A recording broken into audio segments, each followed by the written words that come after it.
Hello மக்களே, திவாலி ஸ்வீட்ஸ்க்காக இன்றைக்கி கொஞ்சம் காஸ்ட்லியான ஸ்வீட் காஜு கட்லி தான் ரெடி பண்ண போகிறோம். இதுக்கு வந்து ஒரு மிக்ஸி ஜாரில் 250 கிராம்ஸ் அளவுக்கு வந்து கேஷ்யூஸ் எடுத்திருக்கேன். இது வந்து பல்ஸ் மோடில் நல்லா ஃபைன் பவுடராக அரைச்சிக்கணும். ஒரே வாட்டி அரைச்சிட்டா இதுலேருந்து எண்ணெய் பிரிய ஆரம்பிச்சிடும், அதனால பார்த்து அரைச்சிக்கணும்.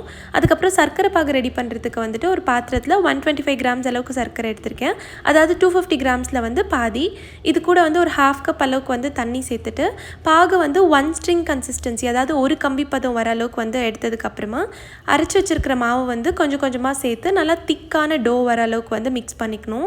லாஸ்ட்டாக கொஞ்சமாக ஏலக்காய் பவுடர் 1 ஸ்பூன் அளவுக்கு வந்து நெய் சேர்த்துட்டு மிக்ஸ் பண்ணி ஸ்டவ் ஆஃப் பண்ணிவிட்டு ஒரு பட்டர் பேப்பரில் வந்து கொஞ்சமாக கீ அப்ளை பண்ணிவிட்டு நம்ம மிக்ஸ் பண்ணி வச்சுருக்கிற மாவை வந்து போட்டு சப்பாத்தி கட்டை வச்சு இந்த மாதிரி நல்லா ஸ்ப்ரெட் பண்ணிக்கணும். அதுக்கப்புறம் லாஸ்ட்டாக வந்து எடிபிள் சில்வர் வந்து அது மேலே அப்ளை பண்ணிவிட்டு அதுக்கப்புறம் டைமண்ட் ஷேப்ஸில் கட் பண்ணால் காஜு கட்லி ரெடி ஆகிடும்.